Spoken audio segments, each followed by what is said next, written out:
ज़िला सदर समीर साजिद साहब, इस इलाके के हमारे बहुत ही काबिल कॉरपोरेटर नासिर सिद्दीकी साहब, हमारे सीनियर मेंबर अयूब जागीरदार साहब, तमाम मजलिस इत्तेहादुल मुस्लिमीन के साबिक़ा कॉरपोरेटर्स, इस इलाके के नौजवानों, बुज़ुर्गों, साथियों, सबसे पहले तो मैं नासिर सिद्दीकी साहब को बहुत मुबारकबाद पेश करता हूँ कि आज एक ऐसे वक्त के अंदर कि जहाँ पर हर तरह से रुकावटें पैदा की जा रही है कि हम अपने इलाकों के अंदर काम ना कर सके, वहाँ पे 50 लाख रुपए का फंड लेकर आना और काम करना वाकई में बहुत ही काबिल तारीफ बात है। एक अच्छी बात यह है कि इन 5 सालों के अंदर हम ये समझते हैं कि ये जितने भी कॉरपोरेटर्स हैं, अब ये पार्टी के सिर्फ कॉरपोरेटर्स ही नहीं है बल्कि एक परिवार की तरह, एक फैमिली की तरह हो गए हैं और आपस में एक बहुत अच्छा कंपटीशन रहता है कि कौन अपने इलाके के अंदर ज़्यादा काम करता है, अच्छा काम करता है। और उसी से हमें ताकत मिलती है, खुशी मिलती है देख कर कि जिन लोगों ने हम पर भरोसा जताया था कि हम आपको मौका दे रहे हैं, आप काम करिए। बहुत सारे हमारे मुखर्रीर ये बता रहे थे कि कौन हमारे बारे में क्या करता है, पहले लोगों ने क्या काम किया था, नहीं किया था।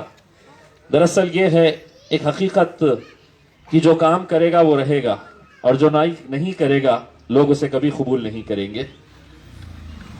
तो आज जितने भी कॉरपोरेटर्स ने काम किया है तो आवाम उसका पूरा जायजा लेगी और उन्हें ऐसा लगेगा कि वाकई में हमारे अपने इलाकों के अंदर एक बदलाव हुआ है, कुछ अच्छा काम हुआ है, तो लोग साथ में खड़े रहेंगे।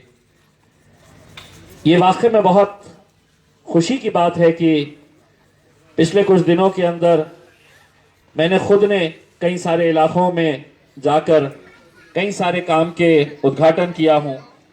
ब्रिजवाड़ी के अंदर 2 दिन पहले हमने एक सभागृह के काम का उद्घाटन किया।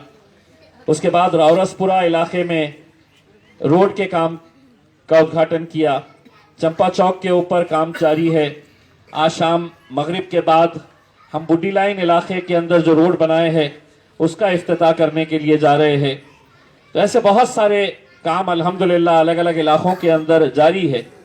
लेकिन एक बात मैं यहाँ पर आप लोगों को बताना बहुत ज़रूरी समझता हूँ कि ये काम जो किए जा रहे, अगर कोई ये समझता है कि ये बहुत आसानी के साथ ये काम हो रहे हैं तो आप लोगों को ये समझना बहुत ज़रूरी है कि जब से मजलिस इत्तेहादुल मुस्लिमीन इस शहर के अंदर मजबूत हुई है, जब से मजलिस इत्तेहादुल मुस्लिमीन के 26 कॉरपोरेटर्स यहाँ पर चुनकर आए, पहली मर्तबा आप लोगों की दुआओं की वजह से यहाँ पर एक आमदार आपने चुनकर दिया और उसके बाद आपने पूरे हिंदुस्तान को ये दिखाया कि हम अगर मोजेज़ा करना चाहे तो क्या कर सकते हैं और आपने महाराष्ट्र का इकलौता एक मुसलमान खासदार चुनकर दिया। उसके बाद से लगातार चाहे जितनी सियासी पार्टियां हो, हर एक के निशाने के ऊपर हम हैं। कहीं ना कहीं ऐसी रुकावटें पैदा की जाती है, चाहे वो प्रशासन की तरफ से हो, पुलिस की तरफ से हो, हुकूमत की तरफ से हो। इनकी मंशा और इनकी कोशिश यही रहती है कि किस तरह से इनके दौर में कोई काम नहीं हो ताकि लोग ये समझ सके कि हमने तो इन्हें चुनकर दिया था और इन्हें देखिए कोई काम नहीं कर पा रहे हैं। तो इनकी मंशा यही है कि हर तरीके से रुकावटें पैदा की जाए।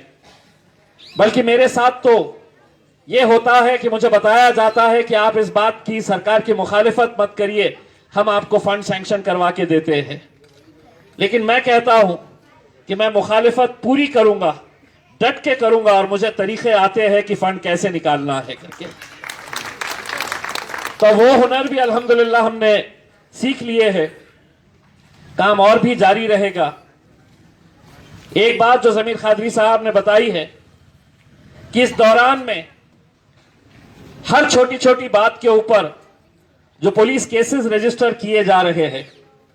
मैं जब 2014 के अंदर राजनीति में आया तो एक सादा सा किसी को ना गाली देने का ना किसी को थप्पड़ मारने का केस था, लेकिन आज मेरे ऊपर कुल 11 केसेस रजिस्टर है। कल 5 घंटे अदालत के अंदर बैठना पड़ा। आज 2 घंटे अदालत के अंदर जाना पड़ा। और केसेस भी अगर आप देखेंगे तो आपको इस बात का अंदाजा होगा कि जिसका मुझसे कोई ताल्लुक नहीं है। जैसे उदाहरण के तौर के ऊपर मैं बताऊं कि कुछ कोरोना के पीरियड के अंदर दौलताबाद में हमारे फार्म हाउस के ऊपर एक कव्वाली का प्रोग्राम हुआ। मैं वहां पर गया, मुझे वहां पर बुलाया गया। तो कल जब हमने एक केस के अंदर जमानत ली तो जज साहब ने कहा कि साहब एक और केस आया है। मैंने कहा आप कौन सा आया है? तो बताए कि वो जो कव्वाली का एक प्रोग्राम हुआ था, कहीं पर भी इतने सारे प्रोग्राम्स होते हैं, जो ऑर्गेनाइजर है केसेस उनके ऊपर रजिस्टर होते हैं, लेकिन जो अगर वहां पर इनवाइटेड है उनके ऊपर केसेस नहीं होते हैं। शायद मैं हिंदुस्तान के अंदर वाहिद हूं कि जिसको बुलाया जाता है और पुलिस वाले केस रजिस्टर कर। इनकी मंशा सिर्फ यही है कि मैं डर जाऊं, मैं घबरा जाऊं, मैं इनके सामने झुक जाऊं। मैं आप लोगों की दुआओं की बदौलत इन सबको यह कहना चाहता हूं, मैं कुर्सी छोड़ सकता हूं लेकिन तुम्हारे आगे झुक नहीं सकता हूं। हम डट कर लड़ेंगे। ठीक है, ये तकलीफें, ये परेशानियां, यही जो कुछ घंटे अगर हम कुछ अच्छे काम के अंदर निकाल ले, लेकिन अदालतों के भी चक्कर काटने पड़ रहे। लोड शेडिंग के मामले में जब केस रजिस्टर हुआ, आप सभी लोग जानते होंगे कि 2017 के करीब जब पूरे शहर के अंदर सुबह 4 घंटे, शाम में 4 घंटे की लोड शेडिंग तय हुई थी, उस वक्त हमने हमारे पूरे कॉर्पोरेटर्स, हमारे पूरे वर्कर्स के सामने हमने एक धरना आंदोलन दिया था एमएसईबी के ऑफिस के सामने।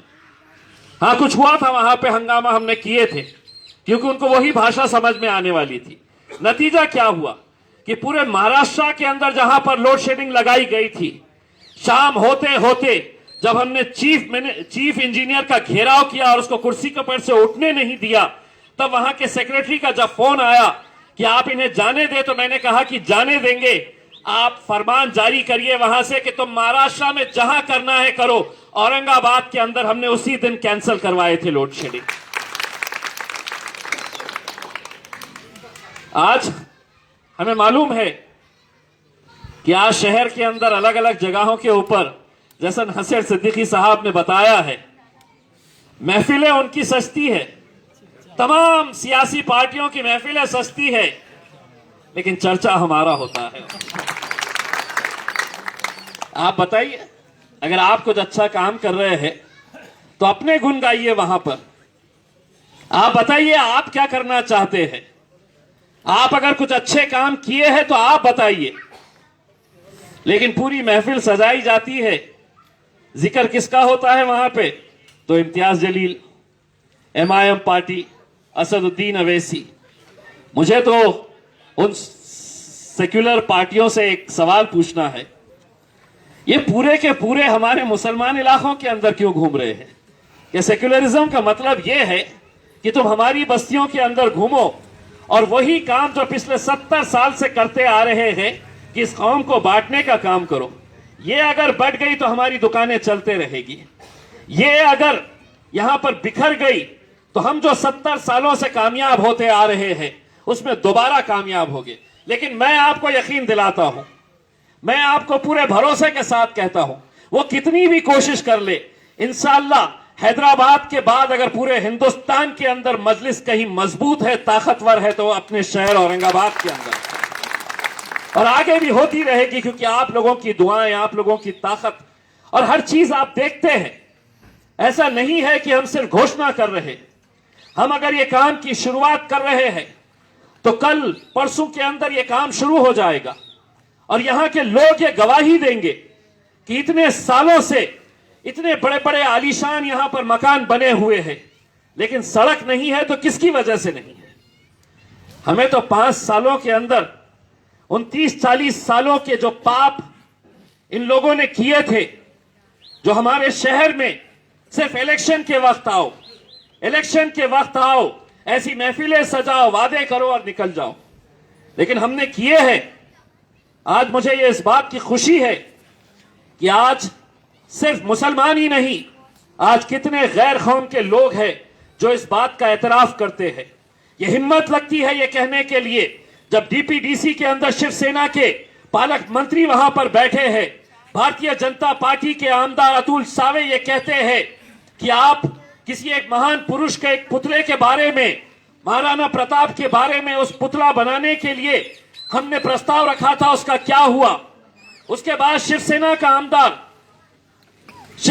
आमदार दानवे साहब ये कहते हैं कि ये फौरन पुतला बनाया जाए, लेकिन इम्तियाज जलील उनके बीच में बैठकर ये कहता है कि वो महान पुरुष है, महाराणा प्रताप बहुत महान पुरुष है, इसमें कहीं कोई हम इख्तिलाफ नहीं करते हैं, लेकिन पुतलों के ऊपर 1-1 करोड़ रुपया, 1 करोड़ का पुतला बनाएंगे, क्या हासिल करेंगे। उस मीटिंग के अंदर मैंने कहा कि उनके नाम के ऊपर एक अच्छा स्कूल खोलो, हॉस्पिटल खोलो और उनका नाम उन्हें दो। जिस जालना रोड के ऊपर यह कहा जाता था कि हम यहां पर गोपीनाथ मुंडे स्मारक बनाएंगे, गोपीनाथ मुंडे के स्मारक को हमने सरकारी जमीन दी, सरकारी पैसा दिया और कहा कि जालना रोड के दूध डेयरी की जमीन के ऊपर एक स्मारक बनाया जाएगा किसी नेता का। मैं अदालत के अंदर गया, हाई कोर्ट के अंदर, और अदालत से यह कहा कि इस शहर को किसी स्मारक या पुतले की जरूरत नहीं है, अस्पताल बनाया जाए। और वहां पर आज 200 बेड के हॉस्पिटल का काम वहां पर आज जारी है, 200 बेड का हॉस्पिटल। कल हम रहेंगे, कल हम सियासत में रहेंगे नहीं रहेंगे, लेकिन जब तक वो हॉस्पिटल वहां पर खड़ा रहेगा, लोग याद करेंगे कि इस जगह के ऊपर स्मारक आने वाला था, लेकिन मजलिस ने वहां पर अस्पताल बनाया है। और आप लोगों को तो खुशी इस बात की होनी चाहिए, वो हॉस्पिटल भी आप ही के इलाके के हमारे मोरिस भाई ये काम कर रहे हैं, मोरिस भाई को ये काम दिया गया है। 200 बेड का हॉस्पिटल एक तारीखी काम है, इस शहर के लिए नहीं, पूरे महाराष्ट्र के अंदर एक तारीखी काम है। और अब जब कामों की बात की ही जा रही है तो आपको बता दूं कि इंशाअल्लाह आने वाले 8 दिनों के अंदर हम बुड्डी लाइन का जो नेहरू भवन है उसे पूरी तरह से गिरा के, मैं आपको यकीन दिलाता हूं कि पूरे औरंगाबाद में उससे खूबसूरत नेहरू भवन कहीं पर भी नहीं देखने को मिलेगा। वो काम हम शुरू करने के लिए जा रहे हैं, वो काम की भी शुरुआत अगले 4-8 दिनों के अंदर हम शुरू करेंगे। काम बहुत सारे हैं, ये क्यों हम कर पा रहे हैं, कैसे कर पा रहे हैं, ये इसलिए कर पा रहे हैं कि आज आप लोगों की दुआएं हमारे साथ है। और यही आपसे हम इल्तिजा करेंगे कि हमें आपसे उम्मीद क्या है, तो सिर्फ दुआओं की उम्मीद है। आप लोगों अपनी दुआओं से हमें नवाजते रहिएगा, इंशाअल्लाह हम काम करते रहेंगे। बहुत बहुत शुक्रिया।